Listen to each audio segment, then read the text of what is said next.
दर्शकों, क्या आप जानते हैं कि द्वारका एक ऐसी धार्मिक प्राचीन नगरी है जिसे भगवान श्री कृष्ण के द्वारा बसाया गया था। द्वारका 7 प्राचीन नगरों में से एक है। बाकी अन्य 6 नगर है मथुरा, काशी, हरिद्वार, अवंतिका, कांचीपुरम और अयोध्या। कुछ लोगों द्वारा द्वारका को द्वारावती, कुशस्थली, अनार्तक ओखामंडल, गोमती द्वारिका के नाम से भी जाना जाता है। इस नगर के चारों ओर बहुत लंबी दीवारें थी जिसमें कई द्वार थे। कई द्वारों का शहर होने की वजह से ही इस नगरी का नाम द्वारका पड़ा। परंतु अब यहाँ यह सवाल उठता है कि श्री कृष्ण की मृत्यु के बाद अचानक ऐसा क्या हुआ जिससे द्वारका विलीन हो गई। हम आपको बताएंगे कि आखिर कब, क्यों और कैसे डूबी श्री कृष्ण की नगरी द्वारका। श्री कृष्ण की नगरी द्वारिका महाभारत युद्ध के 36 वर्ष पश्चात समुद्र में डूब जाती है। द्वारिका के समुद्र में डूबने से पूर्व श्री कृष्ण सहित सारे यदुवंशी भी मारे जाते हैं। समस्त यदुवंशियों के मारे जाने और द्वारिका के समुद्र में विलीन होने के पीछे मुख्य रूप से 2 घटनाएं जिम्मेदार हैं। एक माता गांधारी द्वारा श्री कृष्ण को दिया गया श्राप और दूसरा ऋषियों द्वारा श्री कृष्ण पुत्र सांब को दिया गया श्राप। आइए इस घटना को विस्तार से जानते हैं। महाभारत युद्ध की समाप्ति के बाद जब युधिष्ठिर का राजतिलक हो रहा था, तब कौरवों की माता गांधारी ने महाभारत युद्ध के लिए श्री कृष्ण को दोषी ठहराते हुए श्राप दिया कि जिस प्रकार कौरवों के वंश का नाश हुआ है, ठीक उसी प्रकार यदुवंश का भी नाश होगा। महाभारत युद्ध के बाद जब 36वां वर्ष आरंभ हुआ तो तरह तरह के अपशकुन होने लगे। एक दिन महर्षि विश्वामित्र, देवर्षि नारद आदि द्वारका गए। वहाँ यादव कुल के कुछ नवयुवकों ने उनके साथ परिहास करने का सोचा। वे श्री कृष्ण के पुत्र सांब को स्त्री वेश में ऋषियों के पास ले गए और कहा कि ये स्त्री गर्भवती है, इसके गर्भ से क्या उत्पन्न होगा। ऋषियों ने जब देखा कि ये युवक हमारा अपमान कर रहे हैं तो क्रोधित होकर उन्होंने श्राप दिया कि श्री कृष्ण का यह पुत्र वृषणी और अंधकवंशी पुरुषों का नाश करने के लिए एक लोहे का मूसल उत्पन्न करेगा, जिसके द्वारा तुम जैसे क्रूर और क्रोधी लोग अपने समस्त कुल का संहार करोगे। उस मूसल के प्रभाव से केवल श्री कृष्ण व बलराम ही बच पाएंगे। श्री कृष्ण को जब यह बात पता चली तो उन्होंने कहा कि ये बात अवश्य सत्य होगी। मुनियों के श्राप के प्रभाव से दूसरे दिन ही सांब ने मूसल उत्पन्न किया। जब यह बात राजा उग्रसेन को पता चली तो उन्होंने उस मूसल को चुराकर समुद्र में डलवा दिया। इसके बाद राजा उग्रसेन व श्री कृष्ण ने नगर में घोषणा करवा दी कि आज से कोई भी वृषणी व अंधकवंशी अपने घर में मदिरा तैयार नहीं करेगा। जो भी व्यक्ति छिपकर मदिरा तैयार करेगा उसे मृत्युदंड दिया जाएगा। घोषणा सुनकर द्वारकावासियों ने मदिरा नहीं बनाने का निश्चय किया। इसके बाद द्वारका में भयंकर अपशकुन होने लगे। प्रतिदिन आंधी चलने लगी। चूहे इतने बढ़ गए कि मार्गों पर मनुष्यों से ज़्यादा दिखाई देने लगे। जब श्री कृष्ण ने नगर में होते हुए इन अपशकुनों को देखा तो उन्होंने सोचा कि कौरवों की माता गांधारी का श्राप सत्य होने का समय आ गया है। इन अपशकुनों को देखकर एक पक्ष के 13वें दिन अमावस्या का संयोग जानकर श्री कृष्ण काल की अवस्था पर विचार करने लगे। उन्होंने देखा कि इस समय वैसा ही योग बन रहा है जैसे महाभारत के समय में बना था। गांधारी के श्राप को सत्य करने के उद्देश्य से श्री कृष्ण ने यदुवंशियों को तीर्थ यात्रा करने की आज्ञा दी श्री कृष्ण की आज्ञा से सभी राजवंशी समुद्र के तट पर प्रभास तीर्थ आकर निवास करने लगे। प्रभास तीर्थ में रहते हुए एक दिन जब अंधक व वृष्णिवंशी आपस में बात कर रहे थे, तभी सात्विकी ने आवेश में आकर कृतवर्मा का उपहास और अनादर कर दिया। कृतवर्मा ने भी कुछ ऐसे शब्द कहे कि सात्विकी को क्रोध आ गया और उसने कृतवर्मा का वध कर दिया।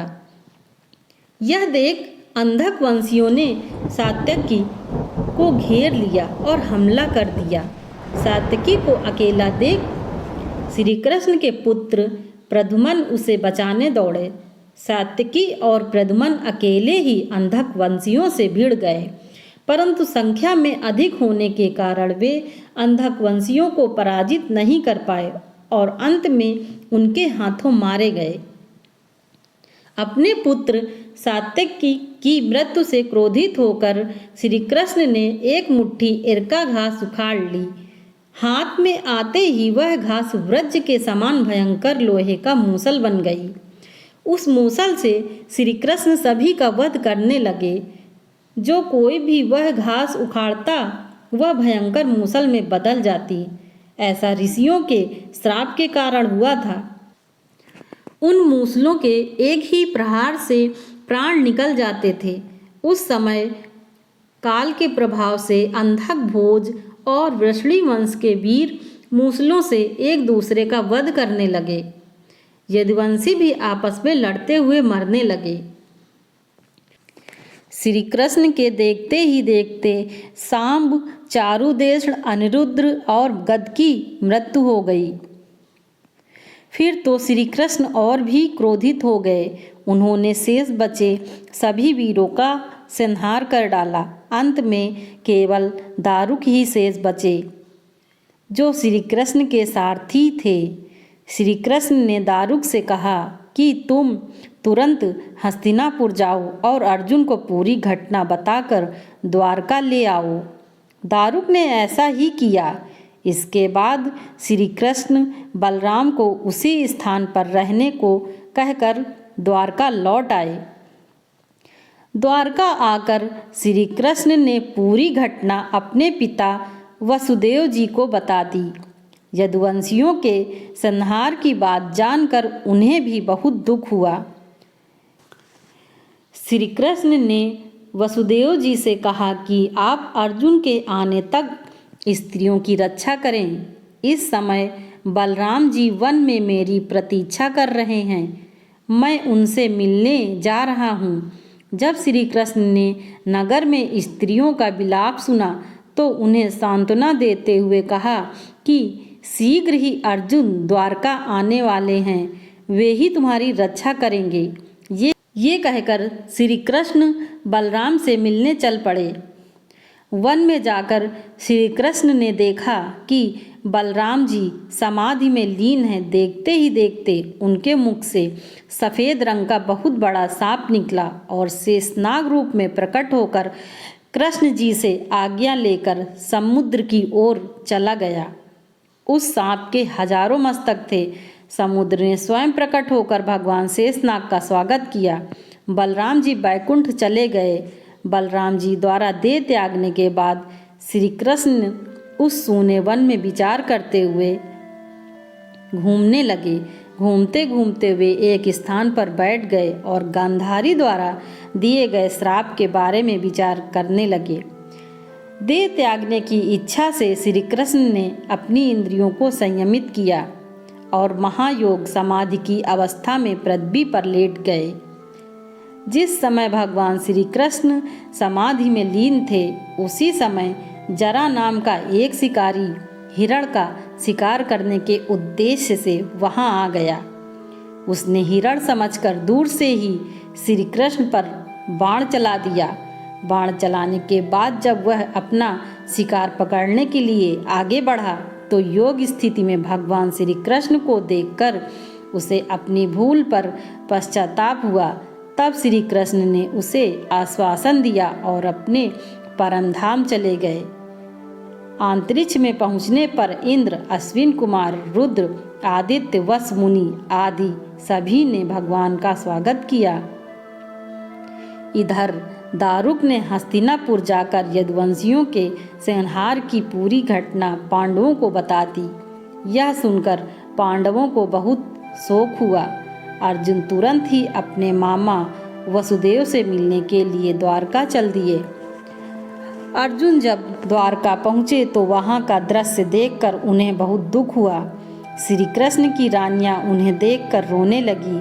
उन्हें रोता देखकर अर्जुन भी रोने लगे और श्री कृष्ण को याद करने लगे। इसके बाद अर्जुन वसुदेव जी से मिले। अर्जुन को देखकर वसुदेव जी बिलख बिलख कर रोने लगे। वसुदेव जी ने अर्जुन को श्री कृष्ण का संदेश सुनाते हुए कहा कि द्वारका शीघ्र ही समुद्र में डूबने वाली है, अतः तुम सभी नगरवासियों को अपने साथ ले जाओ। वसुदेव जी की बात सुनकर अर्जुन ने दारुक से सभी मंत्रियों को बुलाने के लिए कहा।